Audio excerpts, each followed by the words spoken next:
Muchas gracias, señor presidente. Muy buenos días a todas y a todos. El día de hoy se reinician las clases en Aprende en Casa. Se reinician como parte del ciclo escolar 2020-2021 y pues se reinician en una forma mixta. En algunas escuelas ya empieza a abrirse la posibilidad presencial y en otras seguirá a distancia. Como ustedes saben, el Consejo de Salubridad General señaló un semáforo en donde cuando esté en verde se puede regresar a clases, y en este momento hay 2 estados en verde, Campeche y Chiapas. Y cuando está en amarillo se pueden abrir centros de aprendizaje comunitario y también continuar el aprendizaje en casa. Una cosa importante es que como no en todos los estados se va a ir abriendo regularmente las clases, sino van a ir al ritmo en que se aseguró hacerlo en semáforo verde, la educación a distancia va a continuar permanentemente como una opción en la República, como lo instruyó el señor presidente de la República. Siguiente.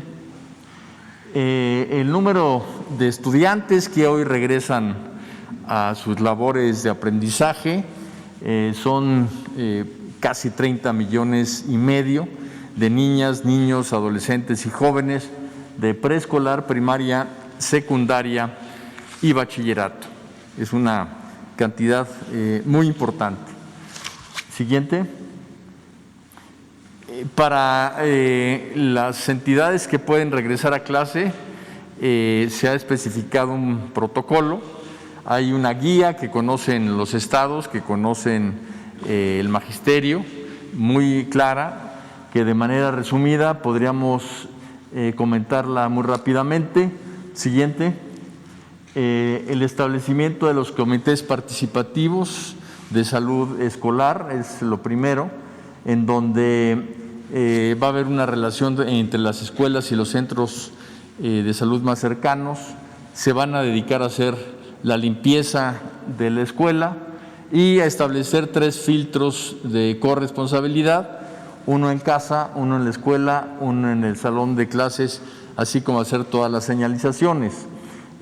Van a garantizar el acceso de agua y jabón para toda la comunidad escolar.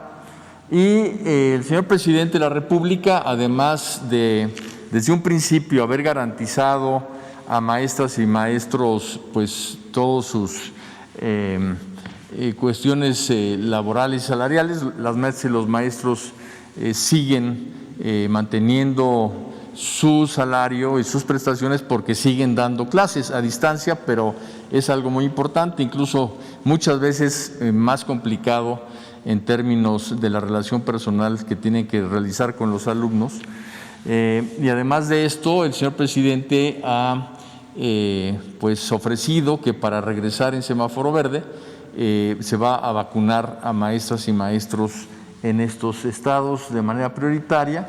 Y una cosa muy importante es que también ha señalado que el COVID-19 se considera como una enfermedad de riesgo de trabajo, que esto también era muy importante y se lo solicitaron maestras y maestros al presidente, lo cual ya es un hecho.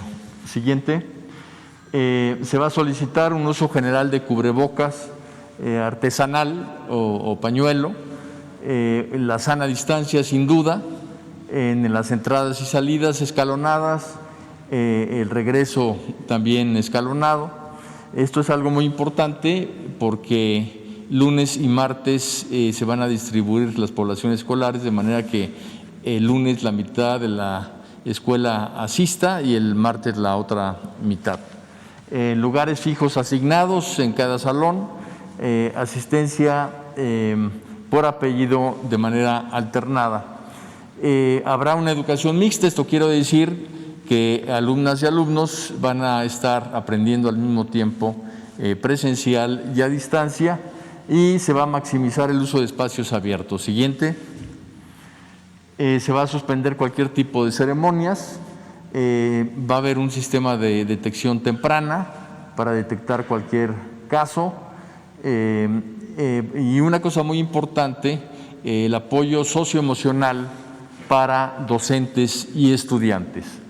Las maestras, maestros, alumnas y alumnos tienen el regreso a clases presenciales de manera voluntaria. Si tienen alguna condición que no les permita acudir a la escuela, lo deben de manifestar para que así queda. Y esto pues cambiará hasta que el Consejo de Salubridad General lo determine. Siguiente. En el semáforo amarillo, en los centros comunitarios de aprendizaje, también hay un protocolo. Aquí la asistencia es totalmente voluntaria de alumnas, alumnos, maestras y maestros. Se han instalado con semáforo amarillo ya varios, me atrevo a decir, decenas de miles de centros de aprendizaje comunitario. Van a atenderse fundamentalmente a estudiantes en condiciones vulnerables, quienes tienen mayor rezago y que puedan tener una relación más cercana con su maestra, con su maestro, en grupos muy pequeños, cuando máximo de 9 personas a la vez, y cada asistente deberá presentar una carta responsiva. Siguiente. Las sesiones de trabajo, cuando mucho, deben de durar 40 minutos. Respetar los 3 filtros escolares, la sana distancia, el cubrebocas, la asistencia escalonada y un límite del 40% de la población escolar, y también de madres y padres de familia que muchas veces requieren orientación de las maestras y los maestros. Siguiente. Como habíamos dicho, se sugiere un máximo de 9 personas por salón. Se va a priorizar el uso de espacios abiertos, que eso también es una medida importante de prevención. Limpiar mobiliario y equipo después de cada clase, evitar asistir en caso de algún síntoma o sospecha de COVID, y con un solo caso de enfermo, pues habrá 15 días que se cerrará el centro comunitario para evitar contagios. Siguiente. Algo muy importante es que a nivel internacional ya empieza a ser algo considerado como base de la educación, que es el uso de la televisión. Entonces, han empezado países muy importantes a utilizar la televisión, y afortunadamente en México pues tuvimos desde el principio la indicación del señor presidente de utilizar este medio como un medio de educación a distancia. Siguiente. Se hizo una encuesta, una investigación en donde participaron 300,000 maestras y maestros, en donde vemos que el magisterio sigue pues muy comprometido con la educación pública, muy comprometido con la educación a distancia. El 93% está de acuerdo con lo que se está haciendo, un 86% califica entre 8 a 10 de calificación los programas de Aprende en Casa y lo siguen. Un 80% ve que continuamente hay una mejora en la misma, y una cosa importante es que el 70% de maestras y maestros dicen que más que un problema académico, lo que hay que atender mucho a niñas y niños es en el tema también socioemocional. Y una cosa importante es que ya hemos estado entregando el padrón para vacunación a Presidencia de la República. Siguiente. Lanzamos el día de hoy Aprende en Casa 3, que con toda esta investigación que hicimos al magisterio, a madres y padres de familia, a alumnas y alumnos, porque esta encuesta fue aplicada para todos, hemos logrado conocer pues las principales características que debemos de apoyar en Aprende en Casa 3. Vamos a tener 2 semanas de reforzamiento de los aprendizajes esperados. estas 2 próximas semanas. Después, de acuerdo al Consejo Técnico Escolar, que se realizó tanto el 7 como el 8 de enero, las maestras y los maestros analizaron toda la programación de Aprende en Casa y nos solicitaron la publicación anticipada de los contenidos para que así pueda planear sus actividades cada docente. Entonces, anticipadamente tendremos los contenidos en nuestra página de Aprende en Casa. Y una cuestión adicional que nos solicitaron madres y padres de familia y que está incorporado en Aprende en Casa 3 es que se va a dar orientación dentro de los propios programas de televisión a las familias para dar seguimiento a la programación y a los aprendizajes esperados. Esto es algo que va a ayudar mucho en el aprendizaje. Siguiente. Tenemos retos. Uno muy importante es remediar cualquier tipo de abandono escolar que se haya dado. Es sorprendente ver cómo maestras y maestros saben perfectamente bien de su salón de clases qué alumna o alumno por alguna razón ya no está siguiendo Aprende en Casa, y es algo que nos permitirá sin duda trabajar sobre ello. Sin duda disminuir el rezago educativo, continuar con una política del señor presidente de rechazo cero, sobre todo a nivel universitario, para que cada vez más alumnas y alumnos que quieren estudiar educación superior lo hagan. El tema de la atención socioemocional, y este es generalizado, no es solamente a niñas y niños, a adolescentes y jóvenes, sino también a madres y padres de familia, también a maestras y maestros, porque el distanciamiento pues ha tenido diversos efectos a nivel general en todo el mundo y obviamente en México. La vacunación en semáforo verde y mejorar la infraestructura y el equipamiento de las escuelas con el programa de La Escuela es Nuestra, que lanzó el señor presidente y que a la fecha ya ha mejorado a 50,000 escuelas en las zonas de mayor marginación en el país. Siguiente. ¿Qué aprendimos durante el año pasado? Pues muchas cosas, pero sin duda nació en México ya la educación mixta. Esto quiere decir que la educación pública ya está equipada para poder trabajar tanto de manera presencial como a distancia. Si recuerdan ustedes, el señor presidente anunció que va a haber internet para todas las escuelas, y esto es algo muy importante porque antes solo se trabajaba en el tema de la compra de equipos, y ahora la Secretaría, pues por necesidad, por lo que sucedió el año pasado, ha desarrollado toda una nueva fortaleza para tener contenidos educativos que nos permiten esta educación mixta. Hay un salto histórico, sin duda, en el uso de herramientas, tanto de televisión educativa como de contenidos digitales, de los cuales se carecían, y de herramientas digitales. Tan solo en capacitación se logró dar a más de 1 millón de maestras y maestros acceso a Internet y a más de 20 millones de alumnas y alumnos de manera gratuita. Hay una cuestión también muy importante que está incorporado en el artículo 3º constitucional que remitió para su aprobación el señor presidente en mayo del año pasado, y era que la educación se centrara en las niñas, los niños, los adolescentes y los jóvenes. Esto parece una obviedad, pero en realidad en los sistemas educativos la atención muchas veces está puesta en otros lados del sistema y no en las niñas y los niños. Pues bien, al diseñar pues todos los programas de televisión, de radio y las plataformas digitales, se partió de lo que necesitaban niñas y niños, y esto obligó también a la Secretaría a tener esa visión.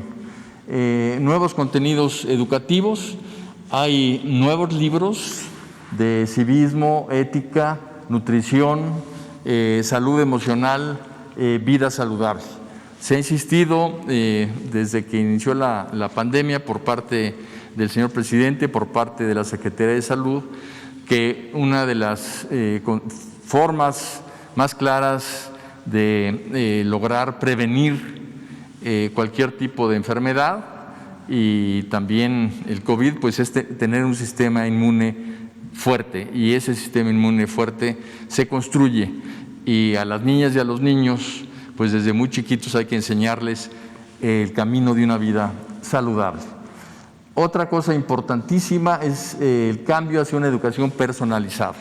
Parece paradójico, pero nos han dicho maestras y maestros que están más cerca de sus alumnos hoy que antes, porque antes eran maestros frente a grupo y con quien trataban eran fundamentalmente con un grupo, y que ahora, como están obligados a hablar con ellos, a mandarles mensajes, a retroalimentar la relación con madres y padres de familia, pues se han dado cuenta del entorno en que vive cada niña y cada niño, cada adolescente, cada joven, y eso les permite sin duda entender por qué pueden o no aprender y en qué condiciones. Y esto es un logro que sin duda el sector educativo tiene que mantener en una nueva pedagogía de educación personalizada. En cuanto al regreso de madres y padres de familia a la escuela, esto es algo también que la necesidad obligó a hacerlo, pero que ya era un clamor en el sector educativo, que madres y padres de familia estaban muy separados de la educación de sus hijas e hijos, y ahora están hombro con hombro trabajando con el magisterio. Y esto es algo muy importante que también en la iniciativa que envió el señor presidente de artículo 3º constitucional explícitamente se define como una corresponsabilidad en la educación. Y finalmente, pues al estar ayudando a sus chiquitos, pues muchos adultos han dicho, ¿y por qué no? Pues logro yo la certificación de mis estudios de educación básica, y se ha realmente disminuido el rezago educativo de adultos a través del INEA. Siguiente. Una cosa importante, en todo el mundo solamente 3 países nunca cerraron las escuelas. Esto es para entender el contexto. 62 países cerraron y siguen cerrados. 92 países cerraron y reabrieron. Estos son casi todos países de África, porque allá no se ha dado el COVID de manera tan fuerte como en el resto del mundo. Y 20 países cerraron, reabrieron y tuvieron que volver a cerrar, y así siguen. En México, una de las cuestiones que reconoce la comunidad educativa mundial es que no ha dado zigzagueos, sino que ha mantenido una política de relación de las escuelas con las indicaciones de las autoridades sanitarias, y son estas las que le indican al sector educativo qué es lo que se debe de hacer. Sigue la lista, la pueden pasar hasta que concluya, y pues con esta información es que el día de hoy nos sentimos pues muy contentos de que el aprendizaje de nuestras niñas y niños continúa, no se detiene, y de que poco a poco estaremos volviendo a una reapertura de las escuelas en semáforo verde, con seguridad y con pues el ánimo que tenemos todos de volvernos a ver en la escuela, de volver a convivir, de que las niñas y niños se socialicen y estén con sus amigas y amigos, pero pues que estemos completos, que todos regresemos. Muchas gracias. Gracias, señor presidente.